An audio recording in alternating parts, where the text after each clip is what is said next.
Hello दोस्तों, welcome back to my channel. यदि आप है क्लास 10th का स्टूडेंट तो आप सभी का बहुत बहुत वेलकम है। जैसा कि आप लोग को पता ही होगा कि आप लोग का फर्स्ट टर्मिनल एग्जामिनेशन स्टार्ट हो रहा है, तो जिसका यहाँ पे कुछ लोगों का परीक्षा 19 जुलाई से स्टार्ट है, तो कुछ और अधिकांश यानी कि बहुत सारे बच्चों का एग्जामिनेशन 24 जुलाई से स्टार्ट है। तो उसी क्रम में मैं आप लोगों के लिए 10th क्लास का साइंस का यहाँ पे ओरिजिनल पेपर लेकर के आ चुका हूँ। यहाँ पे आप लोग अगर इस पेपर को अगर देख लेते हैं तो सारा क्वेश्चन आप लोग का डील हो जाएगा। और आप लोग को अगर ये ओरिजिनल पेपर लेना है तो आप लोग टेलीग्राम चैनल से जुड़ जाइए, जिसका लिंक आपको डिस्क्रिप्शन बॉक्स में मिल जाएगा। तो चलिए स्टार्ट कर लेते हैं वीडियो और आगे की तरफ बढ़ जाते हैं। तो यहाँ पे क्वेश्चन की तरफ बढ़ने से पहले मैं आप लोग को बता देता हूँ कि ये जो आपको पेपर बताया जा रहा है वो 100% करेक्ट है। और साथ में आप लोग जब ऑब्जेक्टिव क्वेश्चन का एग्ज़ाम देने जाइएगा तो आपको ऑब्जेक्टिव की संख्या मिलेगी 48, जिसमें से आपको मात्र 40 का आंसर कर करके आना है। ठीक है, अब चलिए अब हम लोग देखना शुरू कर देते हैं पहला नंबर क्वेश्चन से। तो प्रकाश के परावर्तन के कितने नियम होते हैं? तो प्रकाश के परावर्तन के 2 नियम होते हैं, सभी लोग जानते होंगे, इसलिए ऑप्शन नंबर ए इसका करेक्ट हो जाएगा। और ये आने वाले परीक्षा के लिए भी बहुत महत्वपूर्ण है, इसलिए आप लोग जो है इस क्वेश्चन इसमें जितने भी क्वेश्चन है सारा को आप लोग रट जाइएगा, ताकि आने वाली परीक्षा में इसमें से बहुत सारा क्वेश्चन आप लोग को मैच करेगा तो आप लोग आसानी से बना पाइएगा। अगला यहाँ पर है दाढ़ी बनाने के लिए कौन सा दर्पण प्रयुक्त होता है? तो अवतल दर्पण का, यानी कि ऑप्शन नंबर बी हो जाएगा। समतल दर्पण की फोकस दूरी क्या होती है? तो अनंत होता है। अगला है अवतल दर्पण के सामने वस्तु को कहाँ रखा जाए ताकि प्रतिबिंब उल्टा, वास्तविक और समान आकार का बने? तो ये हो जाएगा आपका फोकस पर। फोकस पर जैसे ही रखेंगे तो उसी समान आकृति का जो है यहाँ पे प्रतिबिंब भी बनेगा। अगला है यहाँ पर, अगला सवाल है यहाँ पर कि उत्तल दर्पण के बना काल्पनिक प्रतिबिंब होता है। तो ये हमेशा देखिएगा उत्तल दर्पण का अगर बात करिएगा तो यहाँ पे क्या हो जाएगा, सीधा और हरासित। उत्तल दर्पण में क्या होता है, अगर काल्पनिक प्रतिबिंब बनता है तो छोटा हो जाता है। ठीक है, तो यहाँ पे इसका जो आंसर हो जाएगा वो होगा आपका ऑप्शन नंबर सी, सीधा एवं हरासित। ठीक है, अगला है लेंस की मुख्य फोकस की संख्या कितनी होती है? तो हमेशा याद रखिएगा लेंस का अगर मुख्य फोकस की बात हो तो उसकी संख्या होती है 2। अगला है वायु में प्रकाश की चाल निर्वात की अपेक्षा क्या होती है? तो वायु में जो प्रकाश की चाल निर्वात की अपेक्षा में काफ़ी कम होती है। अगला यहाँ पर हम लोग देखेंगे लेंस की क्षमता का एसआई मात्रक क्या होता है? तो यहाँ पे क्वेश्चन आप लोग को घुमा करके दे दिया है। आप लोग पढ़े होंगे कि लेंस की क्षमता का एसआई मात्रक जो होता है वो डायोप्टर यानी डी होता है, लेकिन यहाँ पे आपको ऑप्शन में नहीं दिया गया है। तो आप लोग को एक चीज़ पढ़े होंगे कि जो डी का जो वैल्यू होता है वो मीटर के बराबर होता है और फार्मूला होता है P बराबर 1/f। तो इसलिए इसका जो हमेशा एसआई मात्रक होगा प्रति मीटर, यानी कि ऑप्शन नंबर बी हो जाएगा। अगला है निम्नांकित में से किस लेंस को अपसारी लेंस कहते हैं? तो याद रखिएगा अपसारी मतलब विभिन्न दिशा में फैला देने के लिए, तो यहाँ पे हो जाएगा आपका अवतल लेंस हो जाएगा। अवतल लेंस को अपसारी लेंस कहते हैं। अगला किसी माध्यम के अपवर्तनांक का मान क्या होता है? तो ये होता है sin I बटा sin R। अगला है पुतली के साइज को कौन नियंत्रित करता है?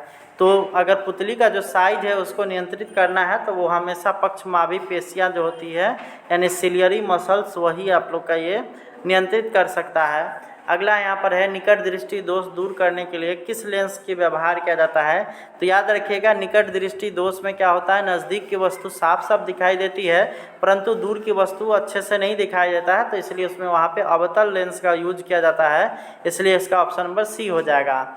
अगला है प्रकाश के किस वर्ण के लिए तरंगदैर्घ्य अधिकतम होता है? तो याद रखिएगा लाल रंग का जो तरंगदैर्घ्य होता है वो सबसे अधिकतम होगा, इसीलिए आप लोग देखे होंगे कि खतरा के संकेत के रूप में यहाँ पे लाल रंग का यूज किया जाता है। अगला सवाल यहाँ पर आता है कि निर्वात में प्रकाश की चाल क्या होती है? तो निर्वात में प्रकाश की चाल की अगर बात किया जाए तो 3 × 10⁸ मीटर प्रति सेकेंड, यानी कि ऑप्शन नंबर बी हो जाएगा। अगला है नेत्र गोलक का व्यास क्या होता है? तो इसका ऑप्शन जो दिया गया है इसमें से आप लोग देख लीजिएगा, इसमें हमको फ़िलहाल अभी जानकारी में नहीं आ रहा है, तो इसको हम लोग बाद में आपको कमेंट बॉक्स में बता देंगे। अगला है तारे के टिमटिमाने का कारण क्या है? तो तारे के टिमटिमाने का कारण है वायुमंडलीय अपवर्तन। अगला है वे अभिक्रियाएं जिनमें अभिकारकों के बीच आयनों की अदला बदली, अभिकारकों के बीच आयनों की अदला बदली होती है वो क्या कहलाती है? तो वो हमेशा याद रखिएगा जब अभिकारकों के बीच आयनों की अदला बदली होती है तो उससे हम लोग द्विविस्थापन अभिक्रिया बोलते हैं। अगला सवाल हम लोग देखेंगे तो अगला यहाँ पर है वसा युक्त खाद्य सामग्री को विकृत गंदी होने से बचाने के लिए उनमें क्या मिलाए जाते हैं? तो इसका हो जाएगा प्रति उपचायक यानी कि एंटीऑक्सीडेंट मिलाते हैं, यानी कि ऑप्शन नंबर बी हो जाएगा। अगला है वह पदार्थ जो अभिक्रिया के वेग को परिवर्तित कर यानी कि बढ़ा देता है या घटा देता है, क्या कहलाता है? तो वो कहलाता है उत्प्रेरक। अगला है सिरका में कौन सा अम्ल पाया जाता है? तो सिरका में एसिटिक अम्ल पाया जाता है। अगला है हमारा शरीर पीएच मान के किस परास के बीच काम करता है? तो याद रखिएगा 7.0 से 7.8 के बीच। अगला है निम्न में से कौन संश्लेषित सूचक है? तो इसमें याद रखिएगा आपका हल्दी हो गया, मेथिल ऑरेंज हो गया, जेरानियम होगा, लाल पत्ता गोभी में जेरानियम जो होगा वो संश्लेषित है, बाकी सभी क्या है? प्राकृतिक है। अगला है चींटी के डंक में कौन सा अम्ल पाया जाता है? तो चींटी के डंक में पाया जाता है मेथनोइक अम्ल, यानी ऑप्शन नंबर ए इसका करेक्ट हो जाएगा। अगला है यहाँ पर है अम्लीय वर्षा का पीएच मान क्या होता है? तो यहाँ पे हो जाता है जब वर्षा जल का जो है पीएच मान वो 5.6 से कम हो जाता है तब उसको हम लोग बोलते हैं अम्लीय वर्षा। अगला है निम्न में से कौन भस्म नहीं है, यानी कि कौन इसमें से बोल रहा है कि क्षारक नहीं है? तो यहाँ देख लीजिए कैल्शियम ऑक्साइड ये भी क्षारक है, NaOH सोडियम हाइड्रोक्साइड ये भी क्षारक है, NO2CO3 सोडियम कार्बोनेट ये भी क्या है आप लोग का क्षारक है, लेकिन NaCl क्या है? ये है आप लोग का एक लवण, इसलिए इसका ऑप्शन नंबर बी हो जाएगा। अगला है यहाँ पर बुझा हुआ चूना है, तो इसका बुझा हुआ चूना का जो ऑप्शन हो यहाँ पे हो जाएगा आपका ऑप्शन नंबर सी, उसका जो सूत्र होता है CaOH का होल ट्वाइस। अगला है मेथनोइक अम्ल का सामान्य नाम क्या है? तो मेथनोइक अम्ल का सामान्य नाम हम लोग जानते हैं, तो वो है आप लोग का फॉर्मिक एसिड यानी कि फॉर्मिक अम्ल। अगला हम लोग देखेंगे तो अम्ल और क्षार के आपस में मिलने की अभिक्रिया करके क्या बनाते हैं? तो वो बनाते हैं लवण, यानी कि ऑप्शन नंबर सी हो जाएगा। CaOCl2 का प्रचलित नाम क्या है? तो इसको हम लोग बोलते हैं विरंजक चूर्ण यानी कि ब्लीचिंग पाउडर। अगला निम्नलिखित में से कौन सा अम्ल लाल लिटमस पत्र को नीला कर देगा? तो याद रखिएगा हमेशा जो है कौन सा यहाँ पे अम्ल ही यहाँ पे कर सकता है? तो ये हो जाएगा आपका H+, ठीक है। अगला धोबिया सोडा का रासायनिक सूत्र क्या हो जाएगा? तो धोबिया सोडा का जो अगर बात करिएगा तो Na2CO3 × 10H2O होता है, यानी कि ऑप्शन नंबर सी हो जाएगा। अगला है साग सब्जियों का विघटन होकर के कंपोस्ट बनाने की अभिक्रिया का क्या उदाहरण है? तो ये हो जाएगा उष्माक्षेपी। अगला है स्वपोषी पोषण यानी कि ऑटोट्रोफिक के न्यूट्रिशन के लिए आवश्यक क्या है? तो यहाँ पे देखिएगा क्लोरोफिल की भी आवश्यकता है, कार्बन डाइऑक्साइड की आवश्यकता है, सूर्य के प्रकाश की भी आवश्यकता है, तो इसीलिए इसका ऑप्शन नंबर डी करेक्ट हो जाएगा इनमें से सभी। अगला हम लोग देखेंगे तो यहाँ पर 34वां नंबर है श्वसन का अंतिम उत्पाद क्या है? तो श्वसन में सबसे लास्ट में बनता है कार्बन डाइऑक्साइड और उसके बाद जल भी निकलता है, साथ ही ऊर्जा का भी विमुक्ति होती है, तो इसलिए आपका ऑप्शन नंबर डी करेक्ट हो जाएगा। अगला यहाँ पर है मानव आहार नाल का सबसे लंबा भाग क्या है? तो याद रखिएगा लंबा भाग है छोटी आंत, ठीक है। छोटी आंत यहाँ पे नाम है, लेकिन अगर सबसे लंबा भाग पूछा जाए तो छोटी आंत होता है। अगला है चलनी नलिकाएं पाई जाती है, तो ये पाई जाती है फ्लोएम में। अगला यहाँ पर है RBC की जीवन अवधि कितनी दिनों तक होती है? तो RBC 120 दिनों तक जिंदा रहता है। अगला निम्नलिखित में से किसमें रंध्र यानी स्टोमाटा के छिद्र घिरे रहते हैं? तो यहाँ पे हो जाएगा आपका ऑप्शन नंबर सी यानी कि वात रंध्रों यानी कि लेंटिकल्स में। अगला यहाँ पर है ATP का विस्तारित रूप क्या है? तो इसका हो जाएगा एडिनिन ट्राइफॉस्फेट, ठीक है। तो इसका जो हो गया आपका इसका हो जाएगा आपका ऑप्शन नंबर सी। अगला मनुष्य में वृक्क यानी किडनी एक तंत्र भाग है जो किससे संबंधित है? तो ये संबंधित है आपके उत्सर्जन तंत्र से।